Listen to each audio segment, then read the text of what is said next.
الذين آمنوا إذا قيل لهم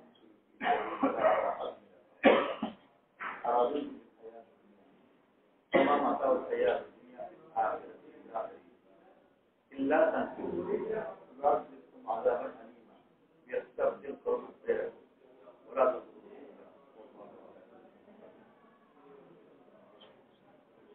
عمر بن زمانه शाम जैसे पता हो शाम जैसे वाले वर्तमान जोरदार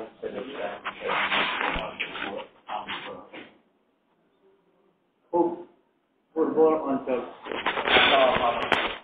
ফসল ভালো হয় বাগানের দেশ আর সামনে মহিলারা সুন্দরী হিসেবে বিখ্যাত আর তারা খ্রিস্টান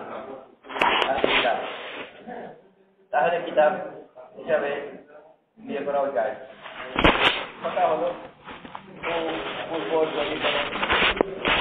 এই জমিটা হালাল ভাবে বিভিন্ন ভাবে ক্রয় হোক আর উন্মতের বন্টন হোক যে কোনো ভাবে হালাল জমির মালিক হলেন অনেক সাহাবারা আর স্বামী মেয়েদেরকে অনেকেই বিয়ে করলেন যেহেতু আহলে কিতাবের বিয়ে যায় ওমর রাদিয়াল্লাহু আনহু দুটো থেকেই আপত্তি করলেন নিষেধ করলেন জমি যারা নিয়েছিলেন চাষাবাদ করতে আরম্ভ করেছেন তাদেরকে বলেন না জমি ছাড়ো অর্থ হালাল আর স্বামী খ্রিস্টান মেয়েদেরকে বিয়ে করেছেন আর বলেন এদেরকে তালাক দাও এটাও হালাল বলাতে কেউ কেউ বলেন তাহলে ফতোয়া দিয়ে দিন যে বিয়ে জায়েজ নয় তো ফতোয়াও দেন কারণ কোরআন শরীফে বলা আছে এটা হালাল তো এর বিরুদ্ধে ফতোয়া কেমন করে দেবেন তো ফতোয়া তো দিলেন না দেওয়া যায় না কারণ দুটোই হালাল হালাল জমি কোনো কোনো হারাম ভাবে দখল করা না আর হালাল আহলে কিতাবের মেয়েরা কিন্তু দুটোকেই উনি ব্যক্তিগত ভাবে ফতোয়া না দিয়ে চাপ দিয়ে দিয়ে দিয়ে দিয়ে তাদেরকে তালাক দেওয়ালেন আর জমি ছাড়ালেন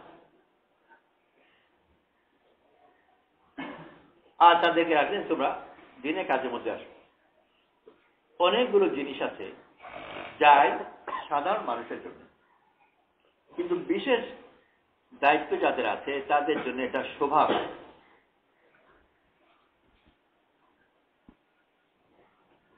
সাহাবারা একজন সাহাবী মসজিদে নামাজ পড়তেন বেশি লম্বা নামাজ নয় ঘরে আবার লম্বা নামাজ পড়তেন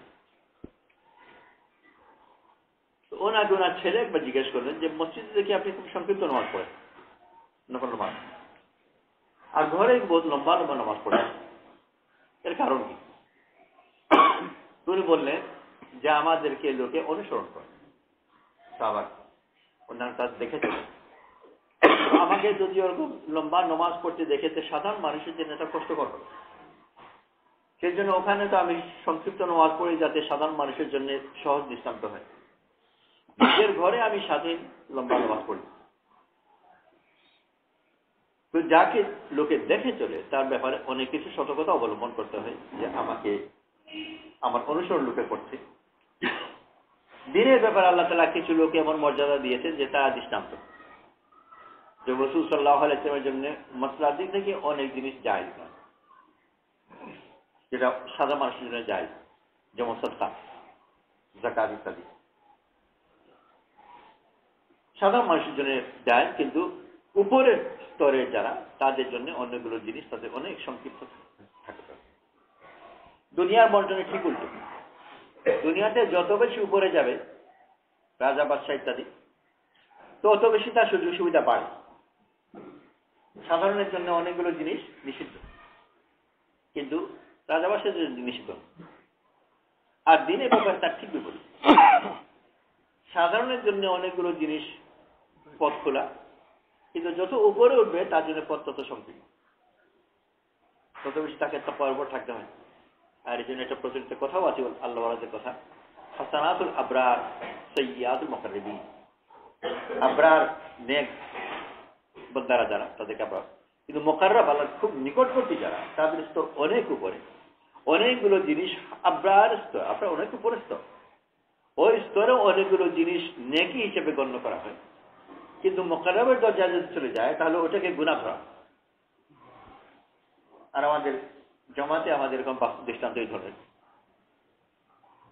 জমাতের মধ্যে চলছে মাদ্রাসার ছাত্র গাছ করে নিয়ে এসেছে পার্ক থেকে এক ছেলে, দেখে বোঝা যাচ্ছে দিনের সাথে কোনো সম্পর্ক নেই, গলায় চেন, লম্বা চুল ইত্যাদি। তার হাতে হালকায় বসেছে, তার হাত হালকায় বসেও তো আউযুবিল্লাহ পড়তে পারে না, তাও ধরে ধরে দিতে হলো, কোন রকম করে টেনে টেনে আউযুবিল্লাহ পড়লো। আর তারপর বলে মাশাআল্লাহ মাশাআল্লাহ, খুব সুন্দর। মাদ্রাসার যে ছেলে, ও সূরা ফাতিহা পড়তে গিয়ে সিরাতাল মুস্তাকিমের জায়গায় পড়লো সিরাতাল মুস্তাকিম। চোখ রাঙা করে তাকাই, মাঝে কি ঘোড়া ঘাস কাটো না পড়ো। এক জায়গায় পার জায়গায় তা হয়ে যাওয়াতে কড়া ধমক দিচ্ছে, আর আউযুবিল্লাহ পড়তে পারে না, বলে মাশাআল্লাহ মাশাআল্লাহ। স্তর ভিন্ন। সাহাবাদের যে স্তর আল্লাহ তাআলা দিয়েছেন, আর সব জমান তাদের অনুসরণ করার কিছু নির্বাচিত থাকে যাদেরকে আল্লাহ তাআলা অন্যান্যদের জন্য দৃষ্টান্ত হিসেবে রাখেন, তাদের জন্য অনেকগুলো জিনিস বলা যেতে পারে জায়েজ নয়, সেটা সাধারণ ফতোয়াতে যায়। আর তার মধ্যে এইটাও একটা, যে তার দিনের মেহনতি যারা যাবে তারা যেন চলমান থাকে। একটা জাতির মৃত্যু এসে যায় যখন সেই জাতির মধ্যে আর চলা থাকে। ওমর রাদিয়াল্লাহু আনহু তাদেরকে বসতি করতে দিলেন না। বসতি করার জন্য দুটো বৈশিষ্ট্য, এক হলো ওখানকার জমি কিনা যদি চাষাবাদ আরম্ভ করে তাহলে ওই দেশের হয়ে যায় কিছুদিন পরেই, আর হলো যে ওই দেশে যদি বিয়ে করে, আর যে বিয়েও করলো না আর জমিও কিনলো না, ওই 2-3 পুরুষ রয়ে গেলে পরেও সে বিদেশি রয়ে যায়, ওর ভাষা বাইরে থাকে। ওই অঞ্চলে বিয়ে না করে তো তার ছেলে নাতি পর্যন্ত উল্টো একটা টানে কথা বলবে। আর যে ওই দেশ বিয়ে করে নাই তো তার ছেলে একেবারে ওখানকার কথা বলবে, আর বিদেশি আবাব থাকে না। আল্লাহ তাআলা এই দিনের সম্পর্ক বিদেশি ভাবের সাথে রেখেছেন। আর এই কথা বলেছেন, বাদাল ইসলাম গরীবান ওয়া সায়াউদু গরীবান কামা বাদা ফাতুবা লিল গুরাবা। ইসলাম আরম্ভ হয়েছে প্রবাসী হিসাবে। আমাদের দেশে মানে উর্দুতে গরিব বলতে বোঝায় যার টাকা পয়সা নেই, কিন্তু আসলে গরিব আরবি শব্দ, আর আরবিতে গরিব মানে যে বিদেশি, প্রবাসী। তো ইসলাম আরম্ভ হয়েছে প্রবাসী, আবার ওরকম প্রবাসী হয়েছে যেরকম আরম্ভে ছিল। ধন্য হোক প্রবাসী। বাতুবা বেহেশতের একটা খাস জায়গা আছে, এটা গাছও বলা হয়, যেটা আল্লাহ তাআলা বিশেষ করে ওই বিদেশিদের জন্য রেখেছে। আর এই গরিবের মধ্যে বিদেশি অর্থও আছে, অপরিচিত অর্থও আছে, তাকে যে কেউ চিনে না। তো দিনের যারা বহন নিয়ে চলবে তাদের এমন ধরনের হবে যে কোনো জায়গায় সে কোনো বাসিন্দা হবে না, সব জায়গায় বিদেশি এটা ভাবও থাকবে, সব জায়গায় অপরিচিত রয়ে যাবে।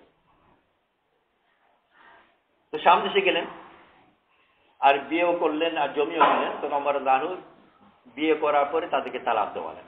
অর্থাৎ তালাক দেওয়া খুব একটা প্রিয় জিনিস নয়, আবগাদুল হালাল বলা হয়েছে, সবচেয়ে নিম্নতম হালাল, কিন্তু তবুও করা।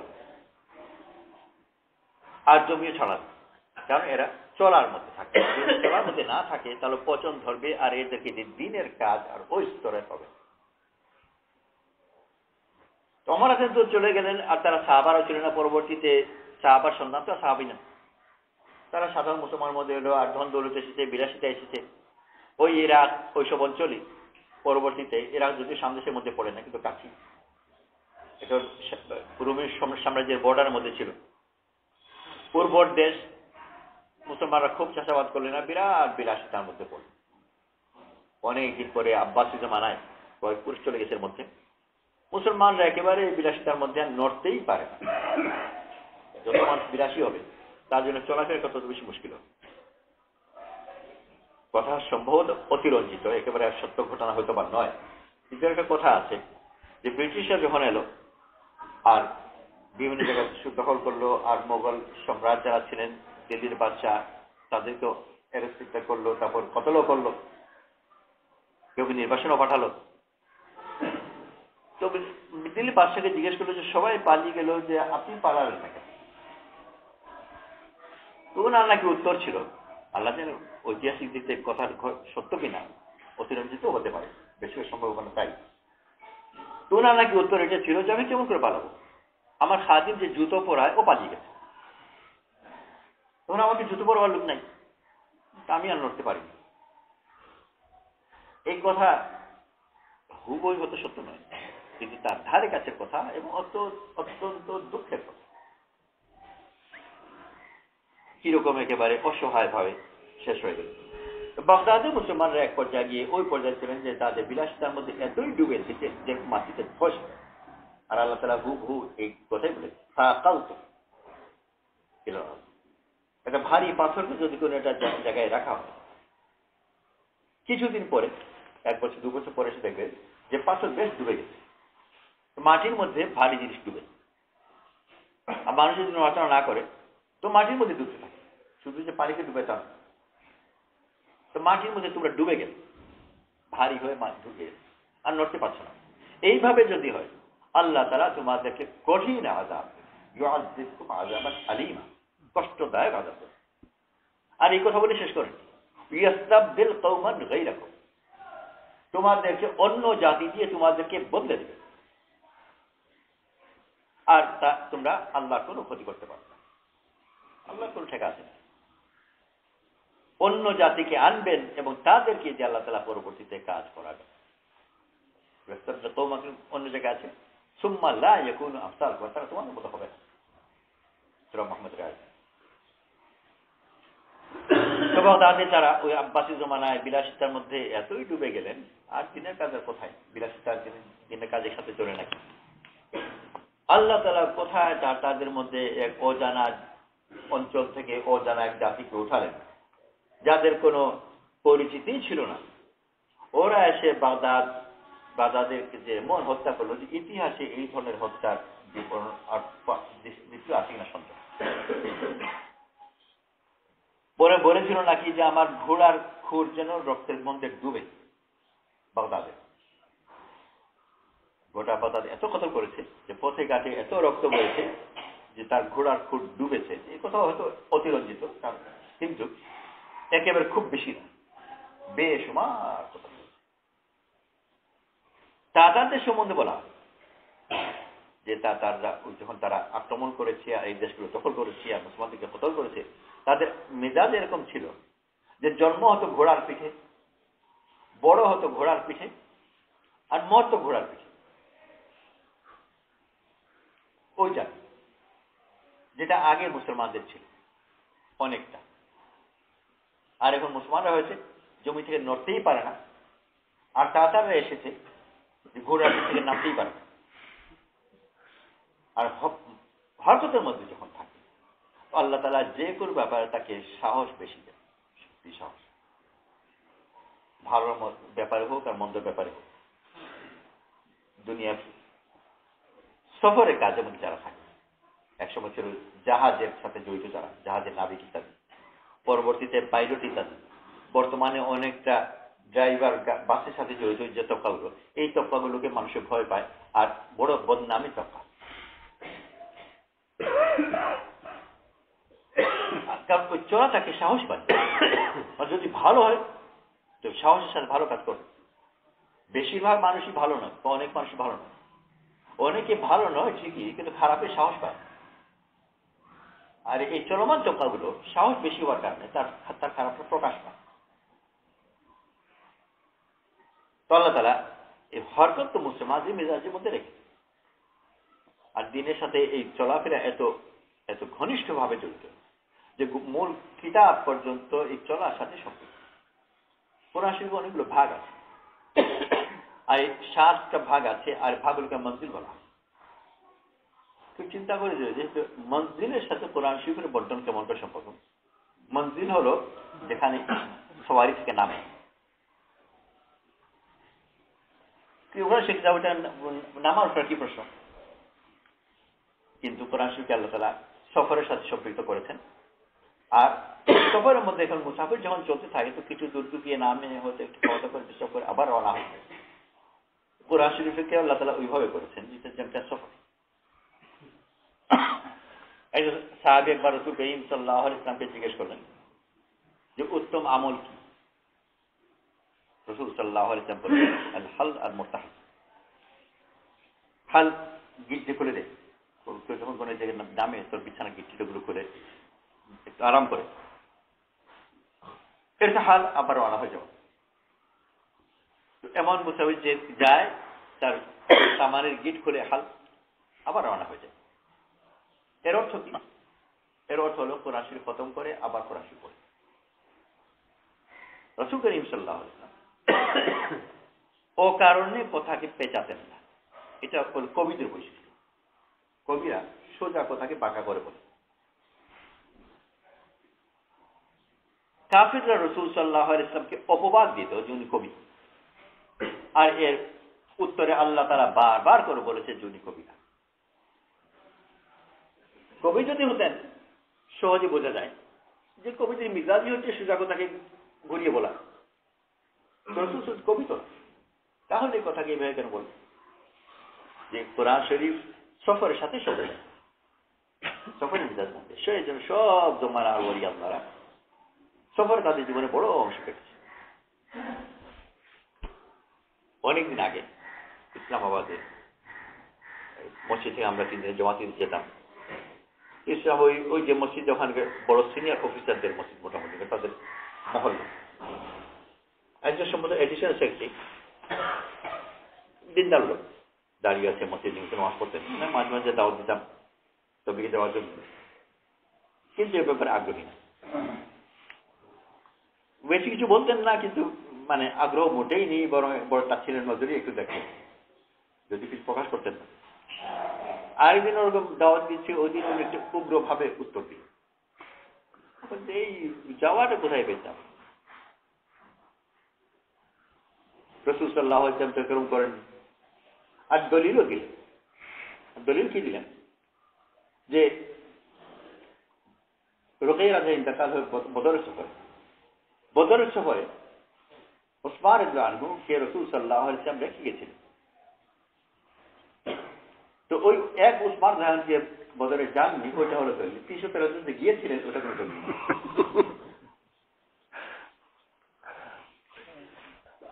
আমারও তখন অনেকদিন আগের কথা, বয়স কম ছিল, আমি একটু উগ্রভাবে উত্তর দিলাম। আপনার দিনের যে কোনো ময়দানে, ইলমের ময়দানে, তরিকার ময়দানে, তাফসীরের ময়দানে, যে কোনো ময়দানে বাড়িতে থেকে থেকে তার নাম ইতিহাসে প্রতিষ্ঠিত করেছে, আপনি একটা দৃষ্টান্ত আমাকে খুঁজে বের করবেন। ময়দান নির্দিষ্ট করছে না, ফিকহের ময়দান হতে পারে, হাদিসের হতে পারে, তাফসীরের হতে পারে, তরিকার হতে পারে। যে কোনো ময়দানে, যে কোনো জমানায়, যে কোনো দেশে নিজ বাড়িতে থেকে তার নামকে প্রতিষ্ঠিত করতে পেরেছে, যদি একটা দৃষ্টান্ত বের করে দিন তা আমাকে জানাবেন।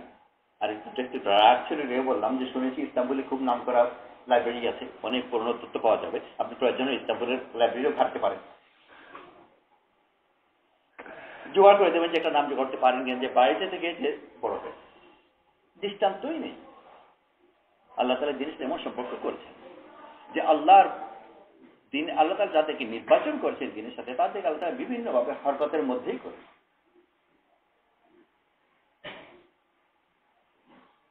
চলার প্রথম জীবনে না করে শেষ জীবনে করেছে। মাওলানা জাকারিয়া সাহেব রাহমাতুল্লাহ আলাইহি, উনি প্রথম জীবনে চলাফেরা একেবারে, আর ওনাকে লোকে বলতো মুহসিন আহমদ মাদানী রাহমাতুল্লাহ এত সবর করেন, আর আপনি কোন সিয়াসত অংশ নেন, সিয়াসত ব্যাপারে বলতে বেশি বলছে, ভাই ওনার তো বাড়িতেই উনি টিকতে পারেন না, আর আমি 3 জন ব্যক্তি ছাড়া কারোর সাথে কথা বলার আমার বাপ আমাকে অনুমতি দেন। আজীব তরবিয়ত না হয়েছে, এত তরবিয়ত, বয়স হয়ে গেছে, জোয়ান ছেলে হয়ে গেছে, মাদ্রাসা পারি হয়ে যাচ্ছে, তখন পর্যন্ত 3 জন নির্দিষ্ট ব্যক্তি ছিলেন একবারে কারোর সাথে কথা বলার অনুমতি। তো আমার সাথে ওনার কি তুলনা, কিন্তু ওনা বাকি জীবন, শেষ জীবনে একেবারে বুড়ো বয়সে চলাফেরা করতে পারেন না, তখন আবার খুব ঘুরেছে। তো আল্লাহ তাআলা বড় মেহেরবান করে আমাদেরকে দিন দিয়েছেন, এই দিনের মিজাজই হলো চলা আসা। আমরা নিয়ত করি ইনশাআল্লাহ দিনকে নিয়ে চলব ইনশাআল্লাহ। আর যদি খোদা না করতে আমাদের চলা থেমে যায়, তাহলে ইতিহাসে বারবার যা হয়েছে ওইটা আবার হবে, যে বড় বড় সাম্রাজ্যগুলো ধ্বংস হয়ে গেছে। বাগদাদ, তাকে দৃষ্টান্ত বললাম।